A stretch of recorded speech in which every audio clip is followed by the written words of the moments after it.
13 de janeiro, período aqui no Rio Grande do Sul, no Brasil, que é um período de férias, né? Período de menor movimento.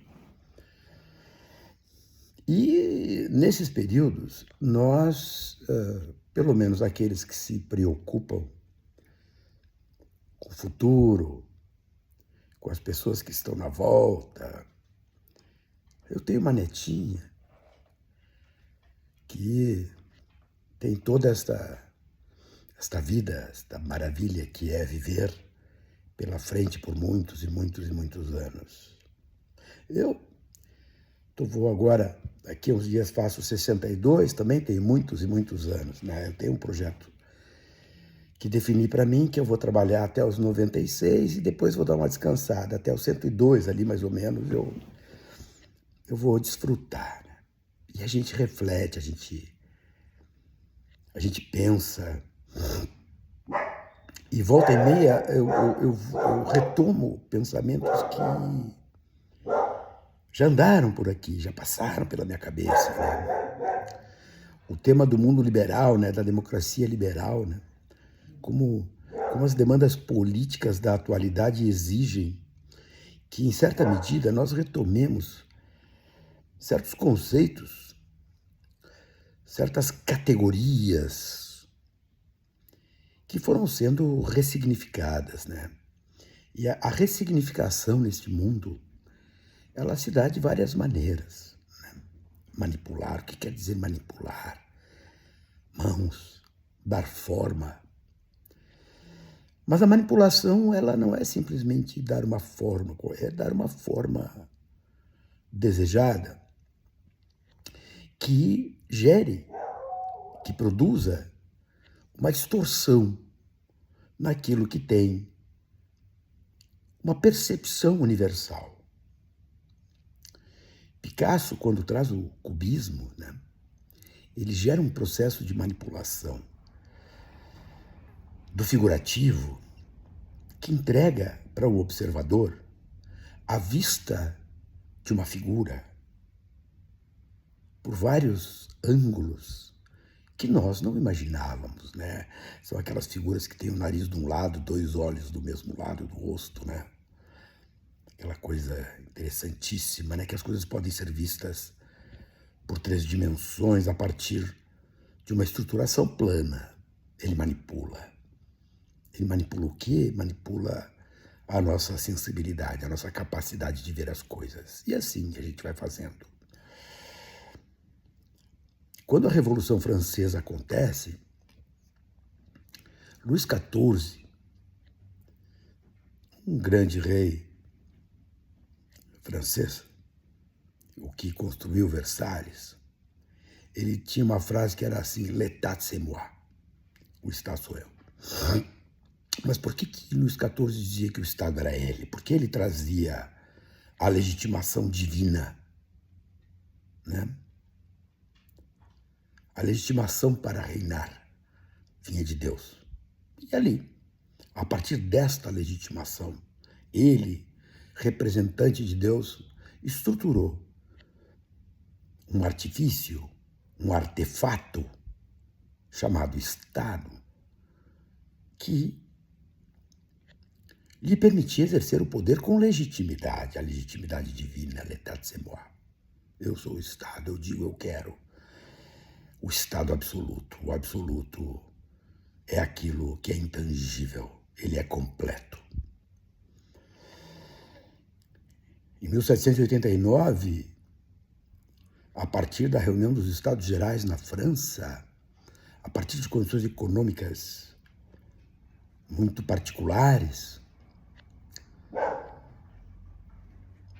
se dá a famosa Assembleia Francesa.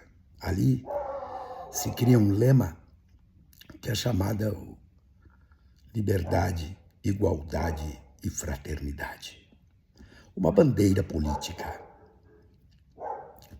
Notem que, por exemplo, o positivismo ele cria uma outra bandeira, né? Que é a ordem e progresso. Notem que a extrema-direita na década de 60 no Brasil, traz uma que é tradição, família e propriedade. Notem que outros dizem Deus, como é que é? Nem me lembro desse negócio. Pátria não sei das quantas e Deus acima de tudo. Pátria acima de todos e Deus acima de tudo, uma coisa assim. As bandeiras, elas expressam, elas indicam a legitimidade que é buscada por aquele que tem uma pretensão, que é a pretensão de exercer o poder político, a capacidade de impor. E quando a sociedade se organiza, e a partir de cada período histórico, com as características próprias, vejo que na França, os Estados Gerais se organizam, se estabelece a Assembleia, e o rei Luís XVI continua lá. Até que eles transitam para a República. E dele, cabeças na guilhotina. E o mundo tem uma virada gigantesca do ponto de vista da organização do poder político. Vejo que na Inglaterra acontece de uma forma diferente. Pouco a pouco, na medida em que as condições políticas e econômicas da sociedade inglesa vai se desenvolvendo, burguesia e nobreza vão fazendo acordos políticos. E estes acordos vão constituindo um novo Estado. Na Inglaterra surge Hobbes, Locke, Adam Smith, David Ricardo, que teorizam sobre o poder político a partir de postulados que são econômicos. O contratualismo nasce ali. São as pessoas, são os humanos, são os grupos políticos estruturando teoricamente as suas bandeiras. E assim as disputas andam. Nos Estados Unidos da América, quando as colônias inglesas se juntam e formam os Estados Unidos da América, as primeiras 13 colônias,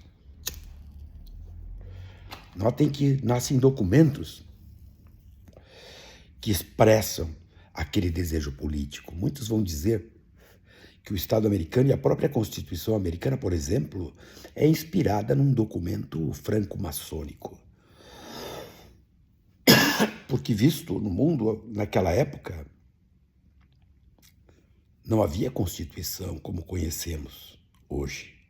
A única Constituição que havia na época, com este nome, era uma Constituição franco-maçônica. E o que fazia a Constituição franco-maçônica?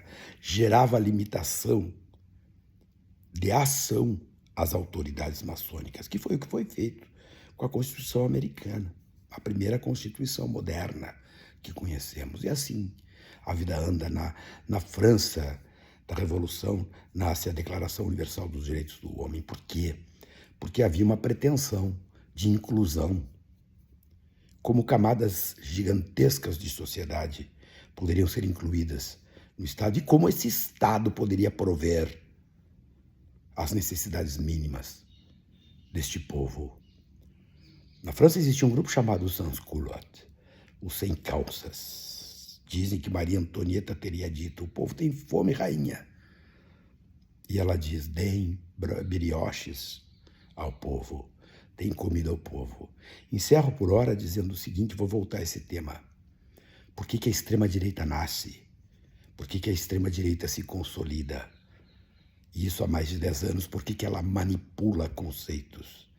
Por que ela ressignifica determinadas circunstâncias e determinadas categorias da política? Por que nasce a necropolítica? Porque existe uma sociedade sedenta de Estado. Existe uma sociedade que necessita satisfação das suas necessidades mínimas. Precisa. Necessidade é o que falta. Se olharmos pelo mundo, nós vamos perceber que há muita coisa que falta e que o Estado, como está aí, vem em crise de legitimidade e de representatividade, porque não entrega o que a sociedade precisa. E essa disputa política é que vivemos agora. Encerro dizendo, nós precisamos resgatar, sim, a democracia liberal, e o liberalismo clássico. Volto no tema.